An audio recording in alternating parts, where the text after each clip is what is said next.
Worldwide Rush has ambition. You're asked to run a global transit company ferrying passengers wherever demand pops up. You'll lay roads, stitch together rail lines and spin up budget flights that drop British chavs in Alicante. Zoom out and you feel like one small cog inside a massive machine, impressive in scope and full of moving parts. But that same ambition is also its greatest downfall, because the good vibe eventually grinds to a halt. So put the kettle on, grab a cuppa and let's dive deep into today's review. Full disclosure before we set off, the devs sent me a review code for today, so cheers to them, and as always, it won't influence my final score. So, Worldwide Rush isn't reinventing the wheel. You're running a transit company, you pick a city to act as your hub, and then connect other towns and cities with roads or rail that ferry your passengers, whether that be through bus, train, boat, or plane. It's all basic ass stuff then. For example, click Southend-on-Sea. Yes, my hometown, famous for young single mums, fake tan and the world's longest pier. And you'll see who wants to travel where, both incoming and outgoing. The tutorial, pretty piss poor truth be told. After a round of diarrhea menu pop-ups and trial and error, I finally had a few buses moving those chavs on their Wetherspoon day trips into London. Then I realised I should have picked London as my starting hub, far more demand, so I did what any proud Brit would do. I restarted the bloody game, and with London up and running, the money started to roll in. I ditched roads fast and focused on rail. As demand climbed, you basically got two choices: add more vehicles to a route or upgrade to a bigger capacity. Simple enough, but here's the first major problem. This isn't a tough game. Vehicles don't break down, accidents never happen, there's no real friction in the logistics. I whacked the game speed to max, nipped out for a quick cuppa, and I came back to my desk to find that I had £200 million sitting in my bank like it owned the place. It felt like I'd actually broken the game. From there, I laid tracks down that would make the Eurotunnel blush, and the money, it just kept snowballing at that point. Yes, there is competition here. Other companies bring passengers to your hub and cart them back to theirs. You'll see overlapping routes and a trust factor stat that supposedly determines whether customers pick you or a rival. And I'll be honest lads, I never really cracked this bit of the game. I know trust matters, I just don't think the game explains it well enough. The result is a loop that rewards expansion without asking much in return. No maintenance to juggle, for example, no breakdowns or curveballs that force a rethink of your strategy. You can go full Starbucks mode and expand across the globe like the world owes you, and well, so what? No one gives a shit. And I did all of that with just one London hub. And as you add connections, your cities grow. That unlocks longer routes and larger vehicles. My London hub started at rank 1 with rickety little planes that wouldn't look out of place in an Air India fleet. But by rank 10, I had long haul jets crossing the pond to see our mate Uncle Sam. Getting to this point wasn't really difficult, even with the wobbly onboarding, and the underlying systems don't run all that deep. If Transport Fever or Railroad Tycoon gives you nightmares, Worldwide Rush is the happy dream with Easter bunnies and chocolate eggs. Still, that's not the big problem that I mentioned at the opening of this video. You see, Worldwide Rush has hemorrhoids.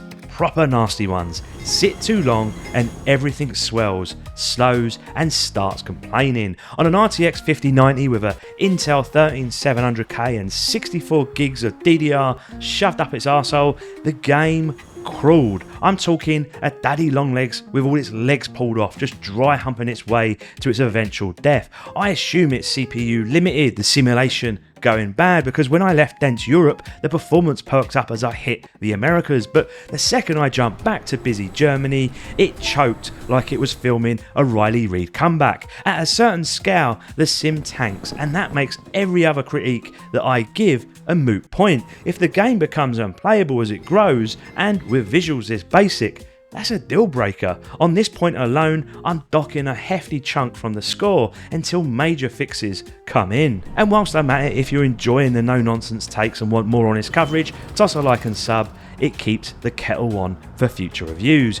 Visually, it is serviceable, but flat as a pancake as well. Terrain is implied by the muddy textures with colour variations giving a hint of height. The roads and rails look like chunky Duplo tracks. The vehicles themselves are probably the worst offenders. Low-res models that go grainy on the edges up close. Trains in particular scale oddly as they move, doing that weird enlarge then shrink tactic that pulls you out of it a bit. I don't hate the look of this, but it is a bit lifeless. If it were me, I'd lean into a more minimalistic but high clarity style. Clean iconography, sharp lines, readable colours to suit the data first gameplay and to hopefully help that performance. Honestly, something closer to DEFCON. Simple shapes and lines to represent traffic and vehicle types would give this game that much needed direction. UI is next up, and as always in a game like this, it is super important to get it right. In broad strokes, it is clear, but it doesn't always present data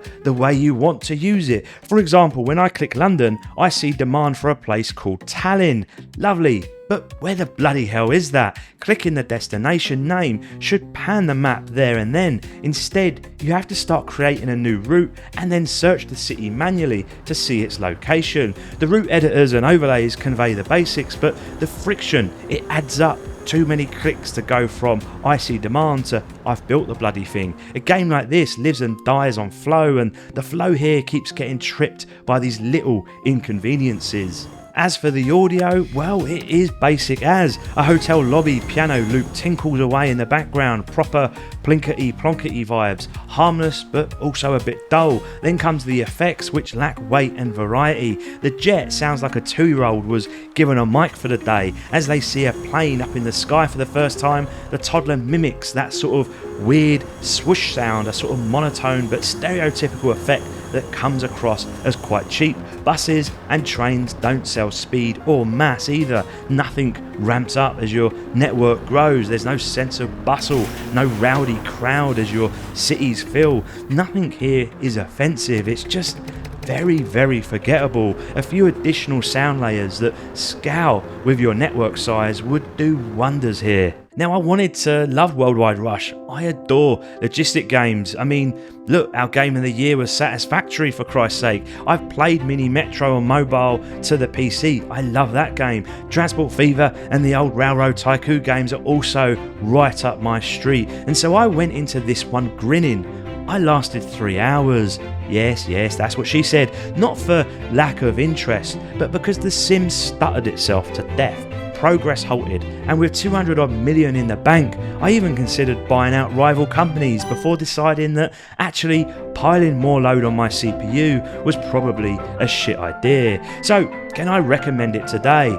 No, sadly. Even if performance gets a quick patch, you're still left with shallow systems, weak onboarding, and UI friction that slows down the fun. Under the rubble, though, is a good concept. Global reach, visualizations that actually show supply and demand, and a hub and spoke rhythm that's instantly readable. And well, I guess it is quite easy to get into and enjoy, but only in short bursts. If the dev team tightens the sim, adds a bit of economic bite and oils that UI, this could turn into a much more enjoyable and low stress transport toy, and I could easily then recommend it to those curious among you. But as it stands, Worldwide Rush feels like something that could just as well work on an iOS game. A real shame then, because there is a decent sim in here somewhere. Until next time, my lovelies, love to you all. Reggie out.